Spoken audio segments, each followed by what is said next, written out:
Expo Béton est à sa 8e édition en République démocratique du Congo. Honoré, très encouragé par le président de la République, Félix-Antoine Tshisekedi Tshilombo, qui l'a rehaussé de sa présence. Cette édition du Salon de développement des villes se déroulera sous le thème principal « Révolution urbaine, des solutions durables du corridor ouest pour Kinshasa et le Congo central ». Expo Béton organise à cet effet des conférences et expositions du 9 au 12 septembre à Kinshasa et du 14 au 20 septembre 2024 au Congo central.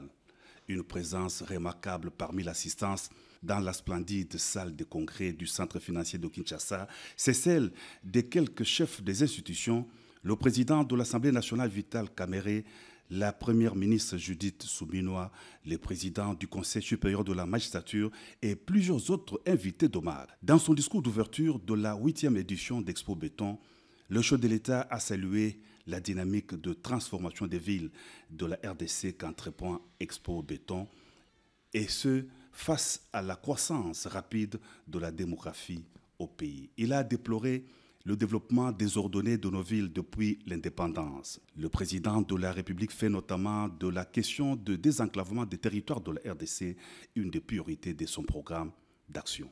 La question du désenclavement de nos territoires est une priorité absolue pour moi, car elle touche directement à l'égalité des chances pour tous nos concitoyens, quel que soit leur lieu de résidence. Lors de mon investiture le 21 janvier 2024, j'ai pris 6 engagements devant le peuple congolais qui constituent le socle de mon programme de gouvernance. En plus de ces engagements, j'ai placé le désenclavement de nos territoires parmi les 3 initiatives présidentielles prioritaires de mon mandat.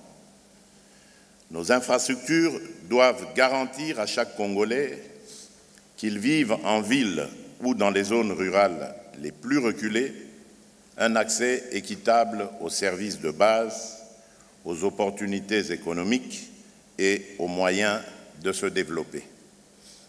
C'est une condition indispensable pour assurer la cohésion nationale, réduire les inégalités et favoriser un développement harmonieux et inclusif de notre pays.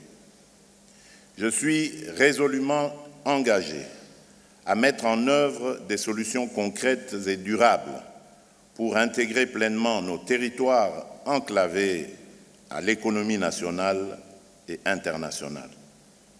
Cela passe par l'amélioration de nos infrastructures de transport, de communication et d'énergie. Mon engagement sur cette question est sans équivoque. Faire du secteur de la construction, des infrastructures et de l'habitat un levier majeur de la transformation de notre économie.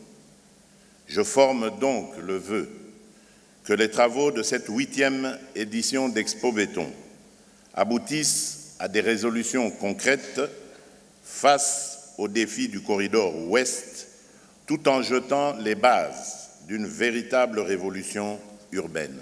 Auparavant, le président du comité organisateur d'Expo Béton, Jean Bamanissa, a notamment salué la présence des investisseurs et entrepreneurs en RDC grâce au climat des affaires et la confiance faite aux institutions du pays sous le leadership du président de la République, Félix-Antoine Tshisekedi Tshilombo. Abondant dans le même sens, le ministre délégué près l'urbanisme habitat Didier Tengelito a loué la sollicitude et la présence du chef de l'État. Il a soutenu les rôles d'Expo Béton dans la rénovation urbaine qui rendra les villes viables, améliorant la qualité de vie des populations. Le président de la République a été convié à visiter les stands des entreprises et autres exposants. Il a notamment été à l'entreprise de distribution de la marque Mercedes en RDC. L'usine monte au pays des véhicules Mercedes.